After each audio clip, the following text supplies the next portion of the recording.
Roleplay Retcon does not own any part of the movies we retcon, nor are we associated with the artists who make them. Also, while most episodes are safe for all listeners, please do check the individual episode descriptions for any content warnings. The soundtrack for this series features Them Damn Dogs. You can find them on Spotify, Bandcamp, or themdamndogs.com.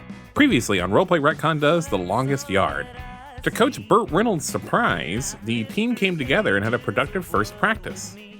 But a good first practice when the big game is 2 days away isn't good enough, so the coach suggested cheating.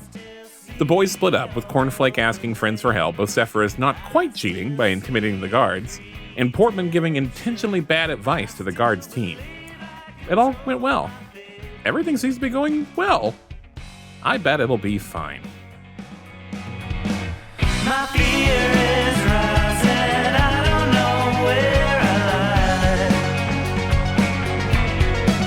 Oh, but stranger things are happening all the time. Oh, my fear is rising, I don't know where I lie. Oh, but stranger things are happening all the time.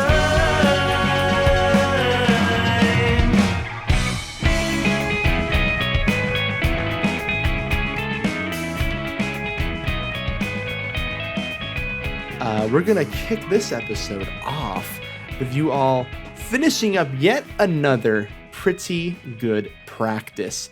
The team is really starting to gel, but before we even get into any of that type of stuff, Cornflake, are you running the ball yet, or are you still quote-unquote hurt?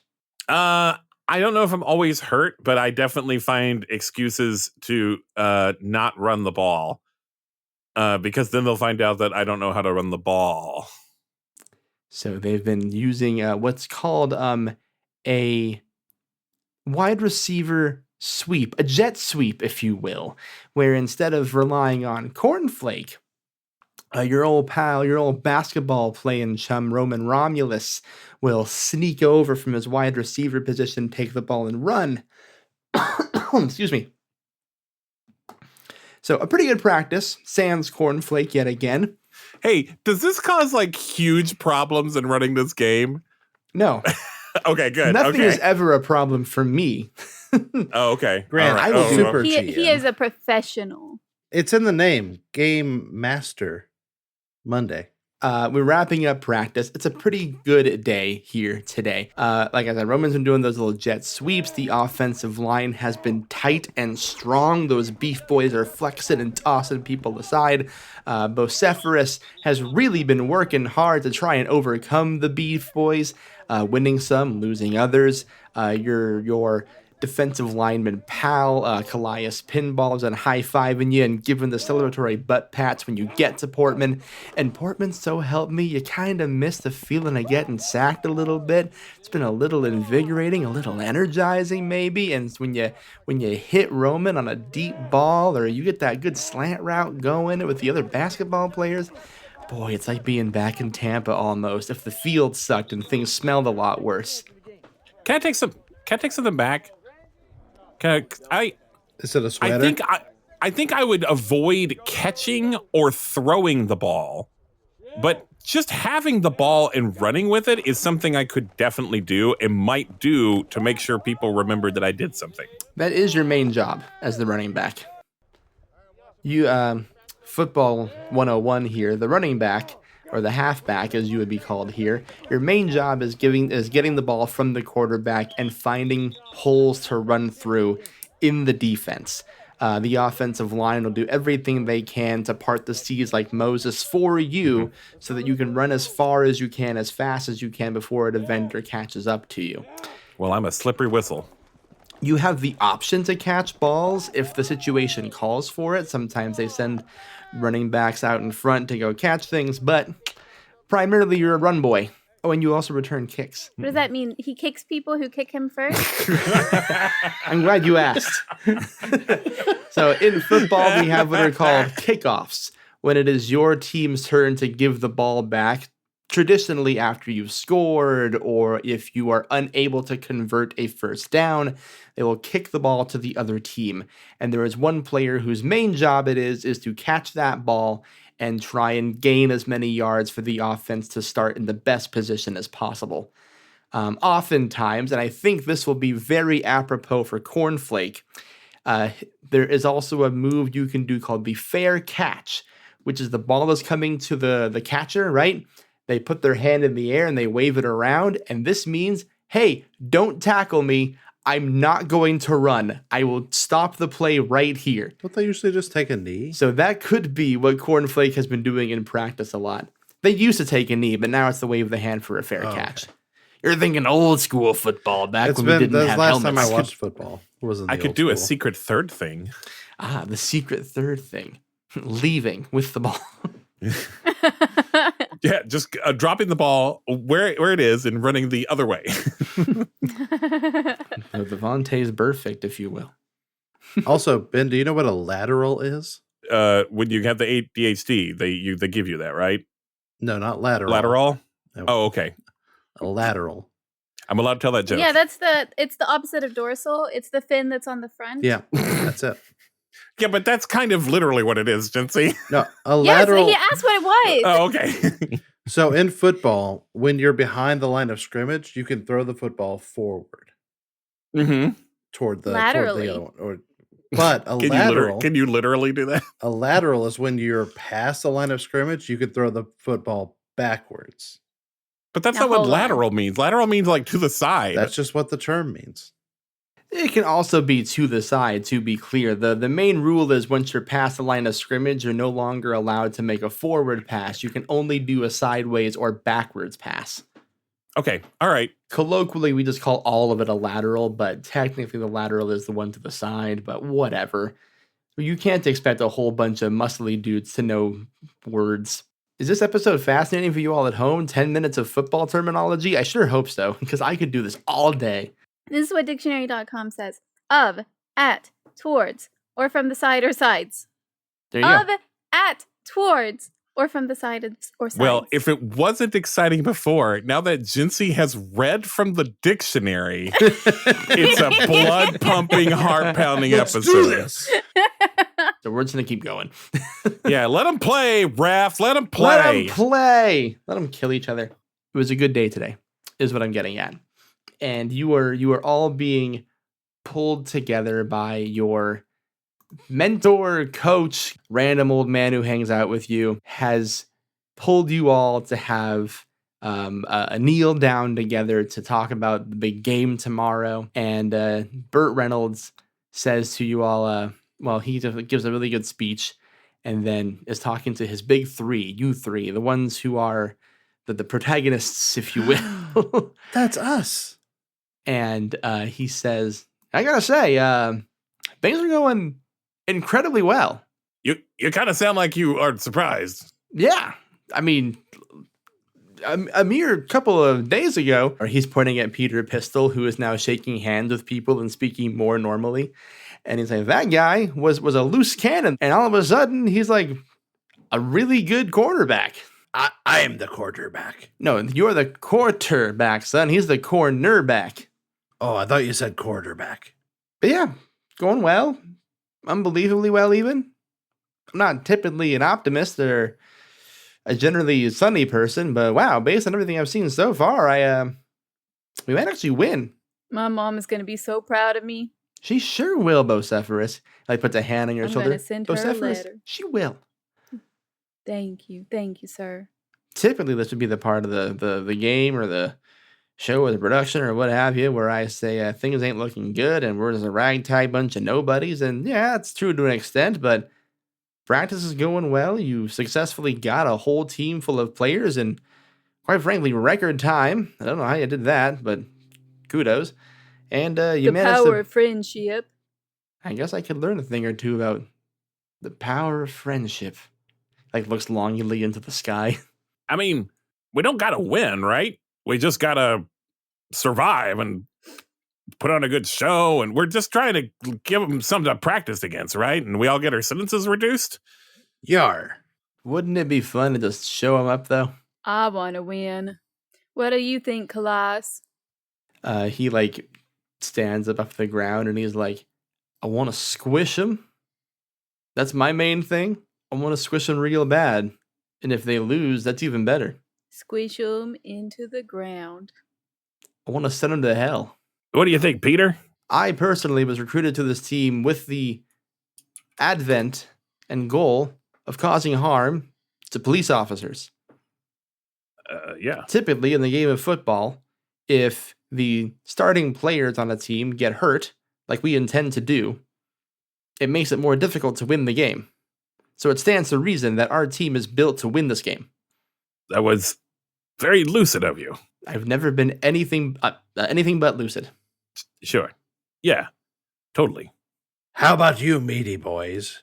Do you feel like you're going to win this football game? They all turn around at the same time, like they're in Sailor Moon or whatever. And Bean saunters forward and he's like, our job was to protect you, Mr. Toe. And quite frankly, me and the boys here, flexing behind him, don't believe in failure. We would not be protecting you if we did not think that you could lead us to a moral victory over those who have made us feel and look so small. And I don't gotta tell you that those boys over there do not like feeling or looking small. I believe it. And a moral victory is what you should definitely hold on to. Maybe not a tangible one. Bean puts like his huge meaty hand on your shoulder, like kind of like dips it a little bit, like in your pad, your little makeshift pad they've made for you. Yeah, to like stuff in toilet paper and pages from books from the library. And he looks you right in the eyes and go, I've been a leader in that kitchen for 9 years, and not once has there been a meal missed or a sick inmate because of my food. Therefore, I do not assign myself to lost causes. Do you understand? Yar. We believe in you, Captain Toe. Didn't I get sick in your kitchen? Yeah. Not but that was 3 his days fault. ago.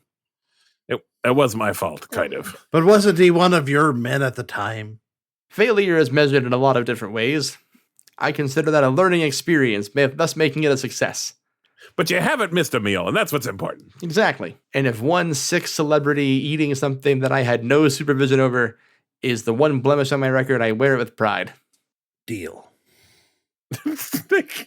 So yeah, Burt Reynolds says, yeah, things are going swimmingly. I have no notes. I have no questions. I have no side quests for you. Why don't y'all go to the mess hall and get something to eat? Yar, I be parched and famished. Let me guess, for maple syrup or whatever? It's always for maple syrup. Yeah. You when are you gonna learn, man? When I get some maple syrup. Shit, okay, fine. You gotta yell at me. All I've done is help and direct you in the right direction. Have you ever thought, like, maybe this is a good opportunity for you to kick that stuff? Have you ever thought this is a good opportunity for me to kick your head? No. You hear the Beef Boys behind him be like, oh, oh shit. Come on, that stuff ruined your life. It's like why you're in here. What I'm in here is because loose lips sinking ships. Ships that sailed on the great seas of maple syrup. A player we haven't seen a lot of to this point, your tight end, horseradish feet, big beefy dude from smashing rocks for the past however many years I said in that episode. I don't remember. Who can keep a backstory straight? Not me. And he just like puts his arm around your shoulders and says, did I ever tell you that I used to have a pretty serious addiction myself? Yar to what? That's what got me here in the first place. I could not stop stealing blouses. Blouses. Especially freshly worn ones. I would find them in dumpsters. I go to Goodwills. I'd just be looking for them all over the place. And it landed me in a heap of trouble one day. Did you wear the blouses? Nope. Just kept them. I think that's weirder. According to the state of Texas, they agree. The judge himself said to me, I'd rather you just warn them. I'm not usually on board with Texas judges, but I think he had the right of it this time. Yes, every now and again, a decent one comes along. He still did give me 15 years, to be clear, but he did say, I wish you just would have been wearing them, son. Well, that's too much. But being in here for the many bad things about it did teach me a thing or two about self-control and not needing the things I thought I needed. You feel? I found a lot of personal pleasure in work and community around here. So maybe your success, Captain, wasn't in the syrup. Maybe, and he like pokes you in the chest, it's in you. Boo. Sorry. He like turns to you, Cornflake, says, fuck off. I haven't been outside. No, you're right. I'm sorry. You're doing good work over there. I don't know what tropes are. Don't be mean to him. He's cool. But maple syrup never had anything to do with me success. It just tasted very good on me pancakes. Sir, and I don't mean to be rude, but you stole syrup from an elementary school in a different country instead of just buying it like the rest of us. Because importing maple syrup across the border is very difficult. This is starting to sound like rich people problems, and my opinion of you will decrease if we continue this conversation. I will take a bow out. A ship pun. A ship pun, yes. Like he just like nods and like turns around and just walks the other direction. Like opposite from us, he's not coming into the food place with us? He's just walking somewhere else. Okay.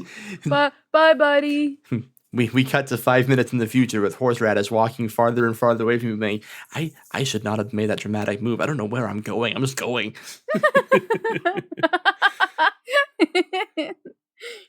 Cornflake.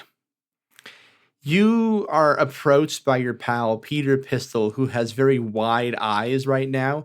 And he like bends at like a perfectly rigid 45-degree angle up to your ear and says, I imagine him as gigantic. yeah, that's Like the safe bet. RoboCop size. Tall boy. And like he just bends over to your ear and goes, sir, I wish to discuss the mission. Yeah, maybe we should. Come sit down with me. Okay. We're going to go sit. I guess I'm imagining that there's a bench out there, but maybe there isn't. Yeah, no, you got it right. There's like a single shitty like bleacher style bench, and it's hot to sit on because it's made of aluminum, and you're in Texas. See, this is where my big speech would normally be, but I haven't written it, so I'll have to wing it. Wow, improv in an actual play? Whoa. This will be a first for Ben. But shut the not a joke. Shut the fuck up, Tiffany. God, You and Alex can't hang out anymore, all right? He's a bad influence. I'm sorry. Keep going. I'm sorry. See, okay. Yeah, what do you want to talk about exactly? You informed me that the king was still at large. Yeah. What is our plan once we complete this game? Because I won't lie to you, I am enjoying the game. I am enjoying the sun and the air. Yeah, you seem like you're doing better now that you're out of solitary. My bloodlust has gone down from a 10. I believe it is sitting at an 8 now, which is different, but still present. How can I tell you this? With your mouth and your words. I'm going to tell you about the worst thing I ever did. That's only fair. I told you the worst thing I ever did when we first met. Yeah. Maybe when I tell you a second thing, it won't seem so bad. So, I got picked up for running a scam on old ladies where I pretended like they could, I think it was like I was soliciting votes for a president or something, and it was Wayne Brady. I don't remember. It was episode 1. But anyway, I was running a scam on a bunch of old ladies, and I got sloppy and I got picked up. But it's actually not the worst thing I've ever done. What is the worst thing? Worst thing I ever done was I found a mark one day. This was 2 or 3 names ago. Found a woman, knew she had about $100K in the bank, followed her around a little while, figured out her routine, figured out she had a family. And one day I call her, and I pretend to be the FBI. I tell her boss is in some kind of big crime ring, right? I give her a lot of details to confuse her. You don't need to know them. And I tell her that if she empties her bank account, she puts it in a shoebox, she gives it to one of her agents that's going to come up, we can keep the money in like an escrow or something, right? And then she won't get in trouble and her family will be safe. You know, I never threatened her. I just made her feel like she was in danger. And then I drove up took the money, and I left. And they caught me for that, honestly.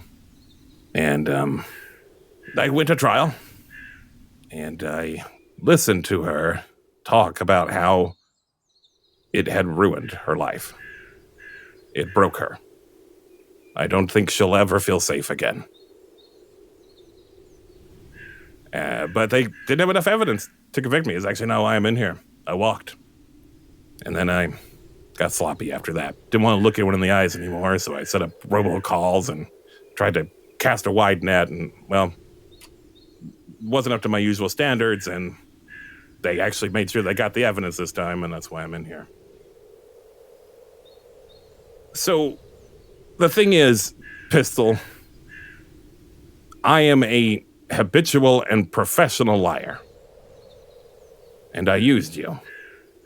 But I've come to really like you. And I need you to know that there is no Burger King. The president is not in danger from the Burger King, at least. And you need to get help. Peter looks up at the sky, and he thinks about how he's been trapped in that room, essentially because of, if what you are saying is true, his own delusions.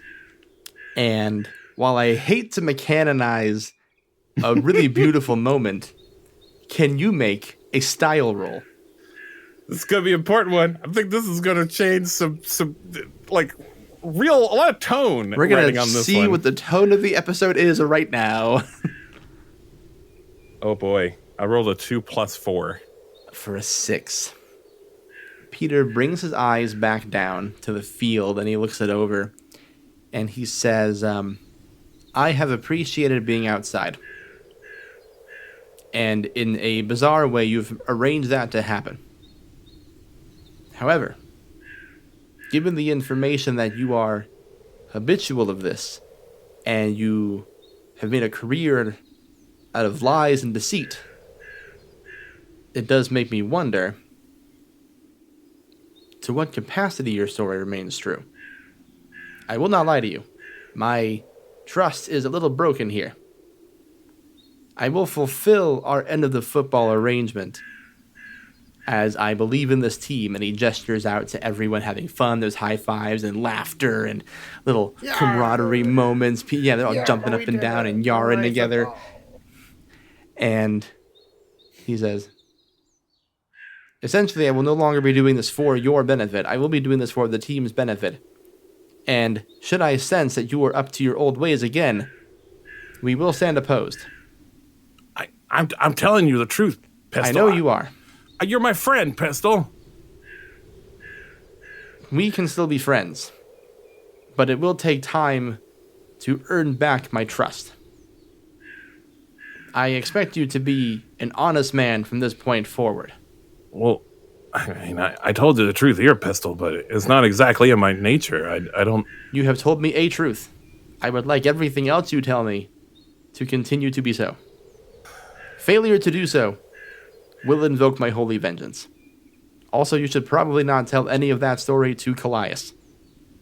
Callias is a fan of the Real Housewives of Salt Lake City, and he hates the one they call Jen Shaw, who went to jail for that very thing you said. Tell you what.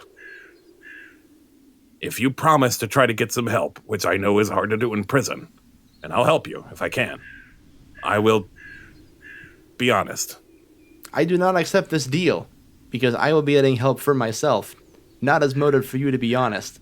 You should be honest regardless of if I am helped or not. Wow, you are just, too good. You know that? You're too good. He, gives you a smile. The first time you've seen him smile with his teeth the entire time. And he goes, thank you, I've been practicing. Now, if you'll excuse me, I am going to go to the cafeteria. Yeah, food time, yeah. They keep saying things about pizza party, but I don't think that's happening. No, probably. They have one thing here, pretty much. Yeah. We're shaping the gruel into round discs. Oh, I want to put on the mushrooms. Well, they're going to be gruel, but we'll shape them into mushrooms. Now, are we going to talk to them about their delusions as well, or is it just a me thing? You are in a little more imminent danger from yours, but... They are about to eat more gruel than they've ever eaten before because they're putting it into a disc shape. See, I think they'll learn the lesson themselves. I don't think I have to help them there. I have no choice but to believe you due to our previous deal you've made me. But you didn't take the deal. You should be honest. And then he just leaves. Okay. Just stands straight up, perfect line of a man, and just marches his way to the cafeteria. I really thought this was the second chance. Really wanted you to stay. I know there's no such thing as true romance. I really hate feeling this way. You came into my life before, no. Hey, it's Ben. I just have a few important things to tell you before we get back to the episode. Gonna start off by saying thank you to Grant Nordine for GMing this series for us. We're playing Play Ball by Rogue Caufield, which is usually a baseball-flavored sports anime-inspired game. But Grant actually did a ton of work retooling it into American football, and it's very humbling that someone would want to do that for us. Grant's best known for being the creator, host, and titular game master of the actual play podcast Game Master Monday, which usually has a new cast and a new game every episode. You can actually find us in a few episodes, like The Search for Dr. Seuss, Fortune Favors Fangs, and Cooking Up Disaster. They also stream a good bit, like their upcoming 6-part miniseries Castaway, The Island, which has a huge 10-person cast that includes Dylan from the One Shot Podcast. And while they're running this, they'll be raising money for Trans Lifeline. Also, thanks to our featured musical guest, Them Damn Dogs. Pretty much all the music you heard in this episode is by them. They're a local band to me and Alex and Jinsey and Another Life in Huntsville, Alabama, which is a very cool town for music. I think they fit this series perfectly, and I can't wait for you to hear more of them. You can find them on Spotify, YouTube, themdamndogs.com, and a few other places. I really need some help from you, the person consuming this podcast episode. See, we actually do a fair bit of social media. We make clips and stuff that goes on that. And I do actually have some fun making the clips, but I don't love social media.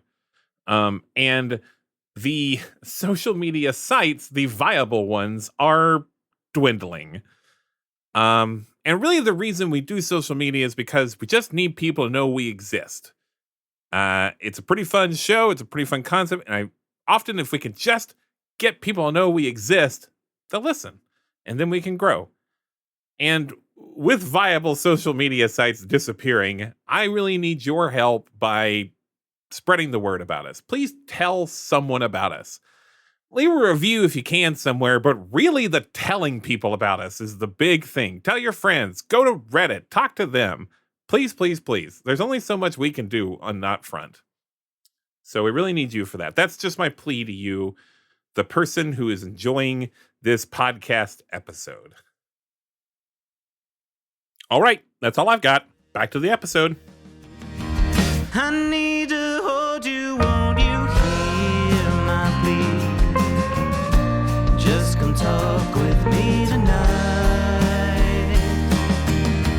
Oh, you're the only one who frustrates me. That's how I know this is right.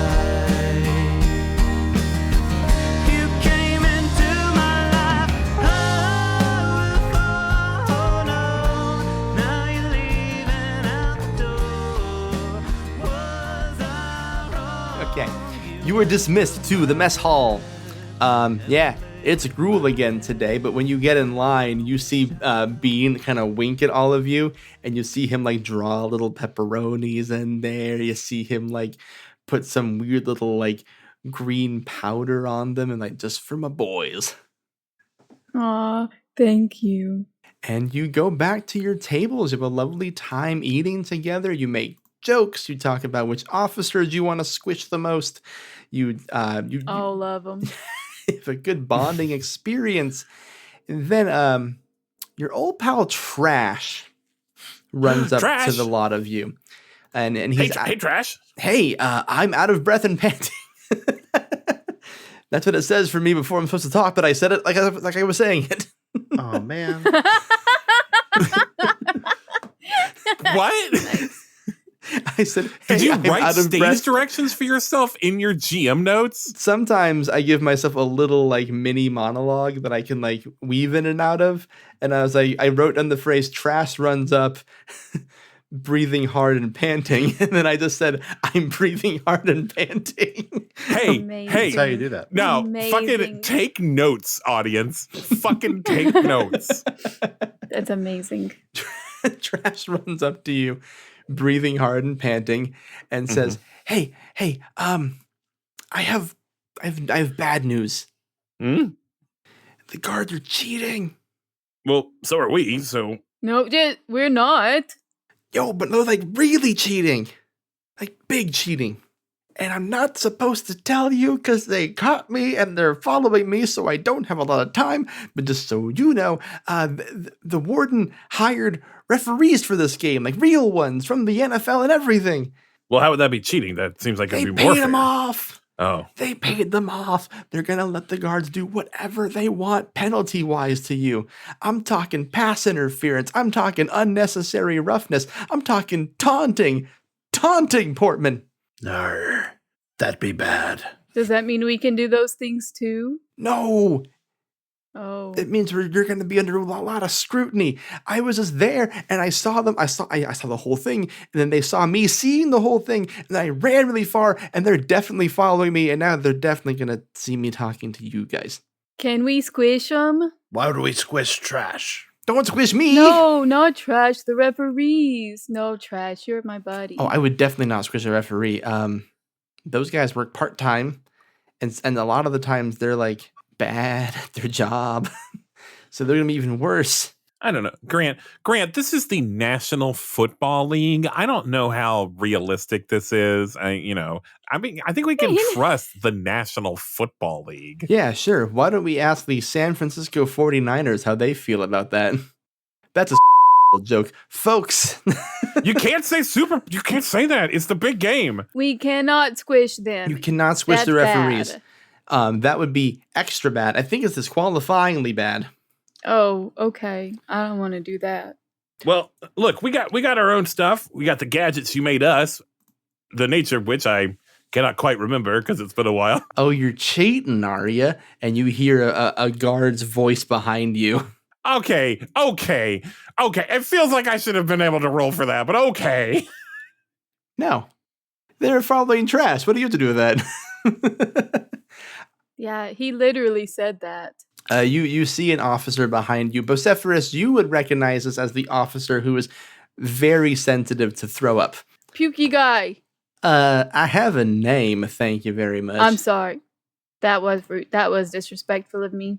Wow, no one ever apologizes for being disrespectful to me. Anyway, name's Officer Sweetie, and I couldn't help but overhear that your little football unit is cheating. I did not cheat, and I do not know anything about cheating. Yar, we did say we were cheating. We said we were cheating at bingo night. We don't have a bingo night. You arranging an illegal gambling operation? Yar, I am. You're just gonna confess that you are? All right, great. That makes my life a lot easier. I'm gonna use my favorite whacking stick just to learn y'all a few things about sportsmanship. Hey, can you make a skill roll for me? 8, 7. 12. Wow. Who rolled under an 8? I did. Okay. Portman, he just kind of like does this rainbow move over all of you. You know, Cornflake's the speedy, shifty one. He's able to weave and duck under that thing. Bocepherous is probably at the end of the line, so it's gonna probably come to him, and we'll see what he does to the club in a minute. But you definitely get clubbed in the back of the head a little bit there, Portmanteau, with Officer Sweetie's baton. Mr. Bocepherous, not rolled a 12. The baton is coming toward you. What do you do? I grab it.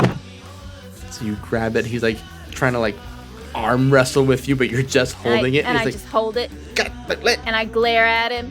And I say, "We're not really doing bingo. He was just joking. That was not cool of you, sir. Okay, but you are cheating. You said you're cheating.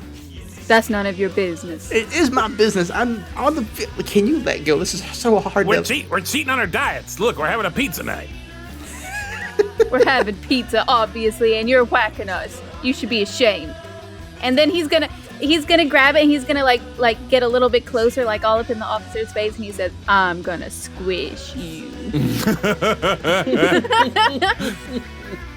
All of a sudden, behind you, another officer, this one's wearing sunglasses, and he's like, "Oh, I wouldn't do that if I were you."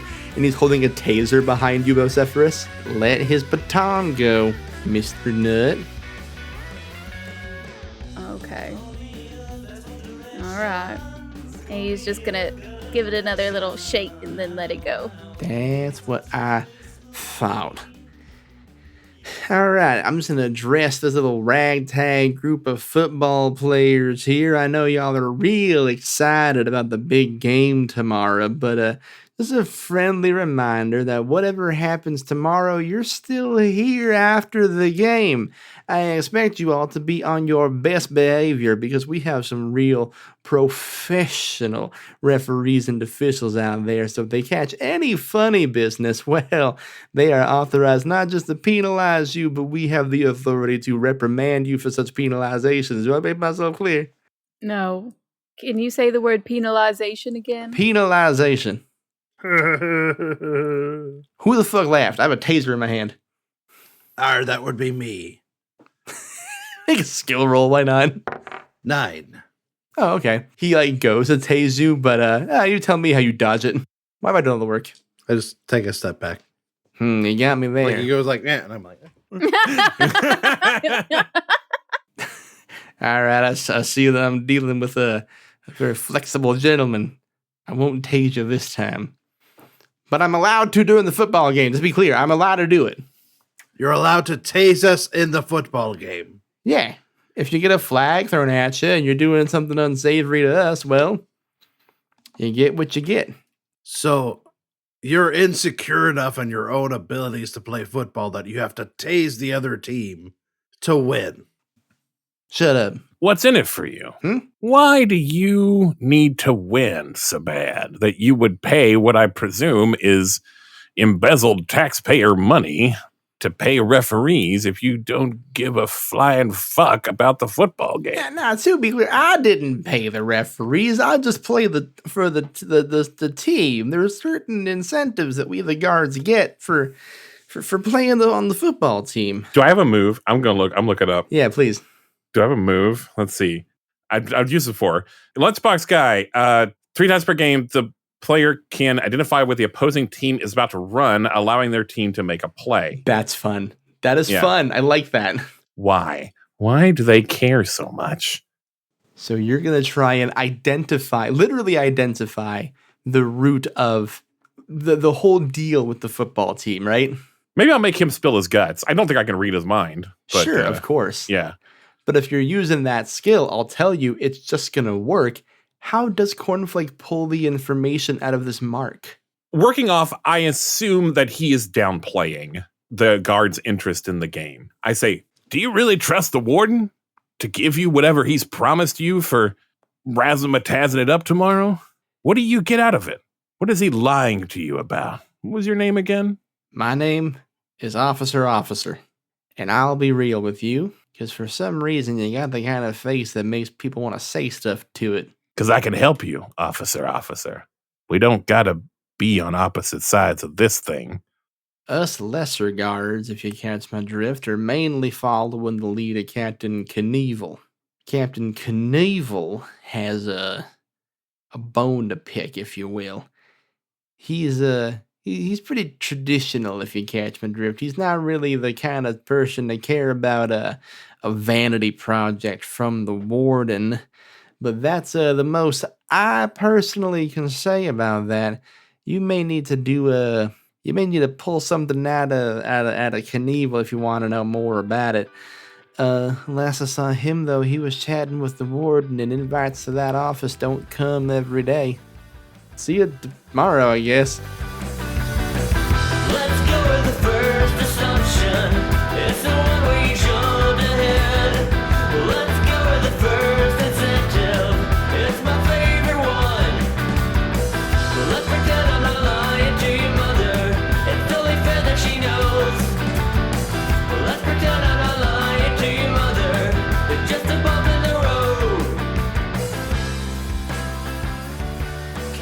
Are you worried? Are you worried about any of the stuff you've heard?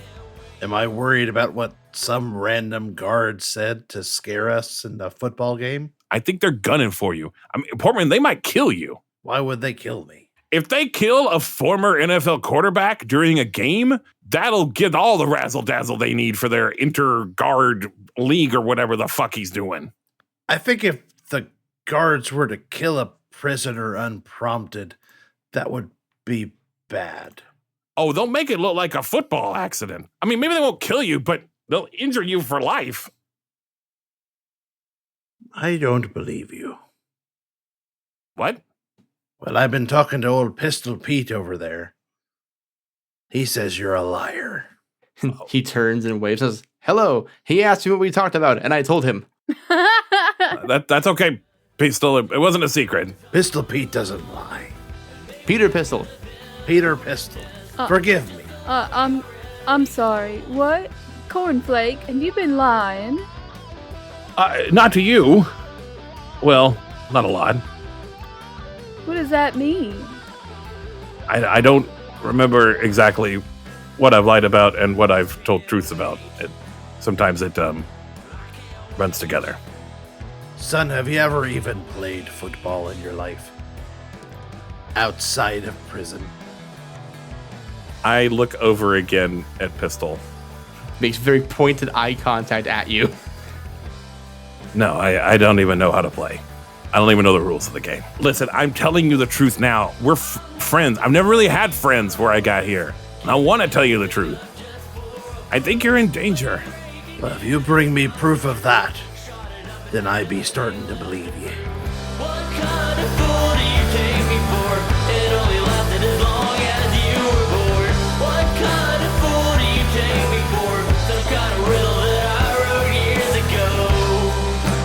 Roleplay Retcon's remake of The Longest Yard is GM'd by Grant Nordine, with Alex as Portman Toe, Jinsey as Bocepherous Nut, and Benjamin Gray as Cornflake Cogburn. The series features music by Them Damn Dogs. Our logo is by Jeanette Blasius. Roleplay Retcon is produced by Two Fish in a Jug and is part of the One Shot Network. Bye, kisses.